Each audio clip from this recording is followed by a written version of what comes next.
سلام و عرض ادب. امروز 14 تیر ماه 1405 در خدمتتون هستم با پست من میجنگم 2. یه سری اتفاقات افتاده که باید در جریان باشید. این تصویری که الان میبینید تحرکات نظامیه، یعنی هواپیماهای نظامی آمریکاست توی خاورمیانه. خیلی زیاد شده و میخوام بگم برای چی دوباره یه جنگی داریم. نمیخوام بگم شدتش چقدره یا تو دل کسی قالی کنم یا بگم خیلی نرم ایزی به زندگیتون ادامه بدید. اصلا راجع به شدتش صحبت نمیکنم. فردا یه چیزی میشه میندازن گردن ما، چون نه من با نتانیاهو رفیقمه، نه با ترامپ تماس تلفنی دارم، نه با بچهای سپاه زده بند دارم، هیچ ندارم. من یه تحلیلگرم که یه سری مسائل رو میچینم بغل هم، یه چیزی دستگیرم میشه اونم میام منتشر میکنم. احتمالات هم هستش، دارم به احتمال میگم. عرضم به حضورتون که ببینید بچه ها، نتانیاهو رأی میخواد امسال اکتبر، رأی میخواد. رأی گرفتنش هم به خاطر اینکه 80% یهودی‌ها موافق جنگ با ایرانن، رأی گرفتنش هم پیروزی علیه ایرانه. یعنی این چی بگم، چه تفسیری بگم واسش، مثلا یه آدمیه که موش میدونه دیگه، میدونید چی میگم، اینجور آدمیه. این رأی میخواد بچه ها. از اون برم جام جهانی دیگه کم کم داریم به آخرش نزدیک میشیم. تصویر تحرکات نظامی رو هم که نشونتون دادم. بازه زمانیش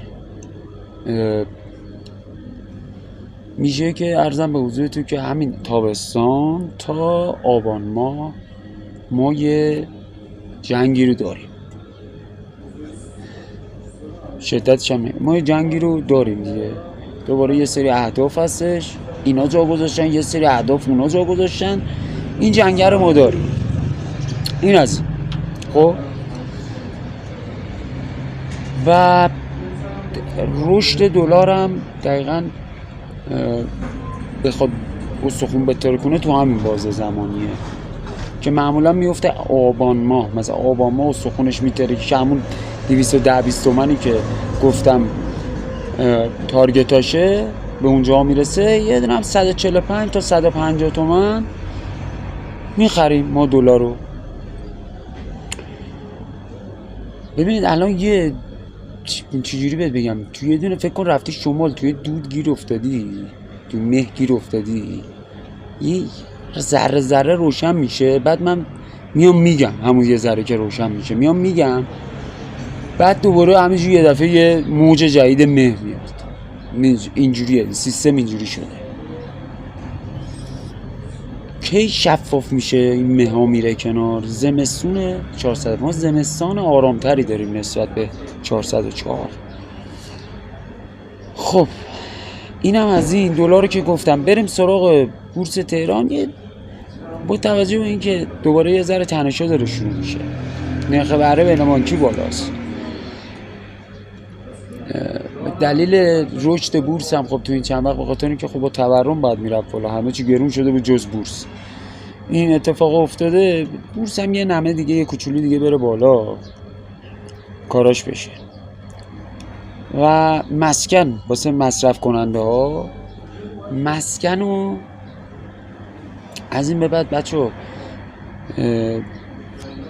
یکی متراژ خیلی در نظر بگیرید، نقشبنده باشه. متراژ 70 متر 65 متر واسه نقشبندگی خیلی خوبه، اینو در نظر بگیرید. تهران منطقه 5 تهران خیلی خوبه واسه خرید. منطقه 5 رو داشته باشین. توی شمال کشورم واسه مسکن دارم میگم، زمین نگفتم، واسه سرمایه گذاری. مسکن شمال کشور، نوشهر، نور، رویان، ایزدشهر، آپارتمان‌های 65-70 متری خوبه. راجب خودرو ببینید توافق اگه بشه، چون ببین این توافق شکننده است، یعنی چجوری بهتون بگم، نه سفت اونجوری که خیالتون راحت بشه اگرم توافق بشه، نه شله که هی ترس داشته باشین.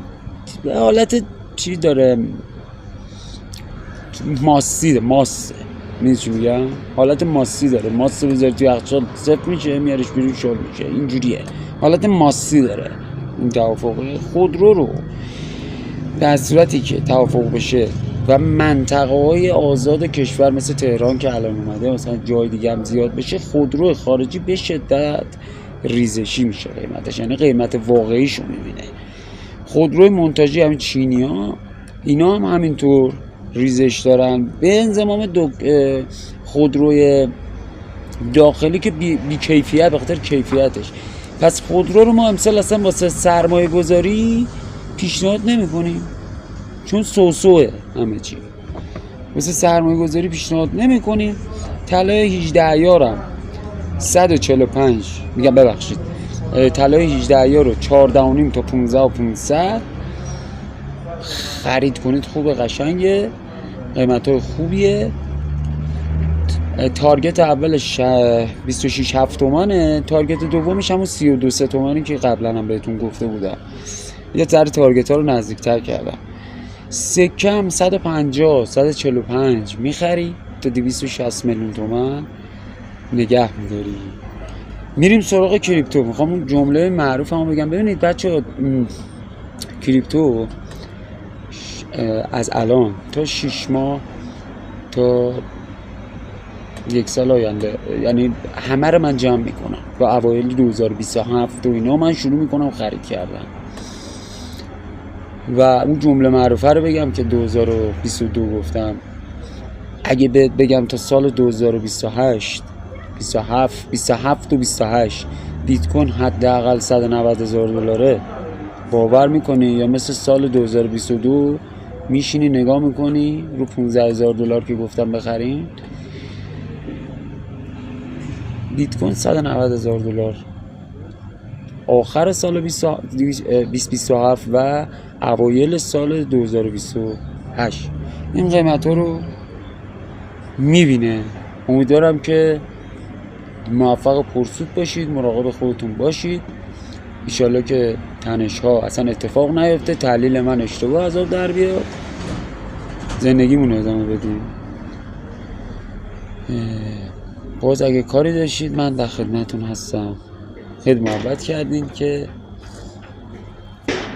گوش دادید به حرفای بنده حقیر. یا علی مدد، خدا نگهدار.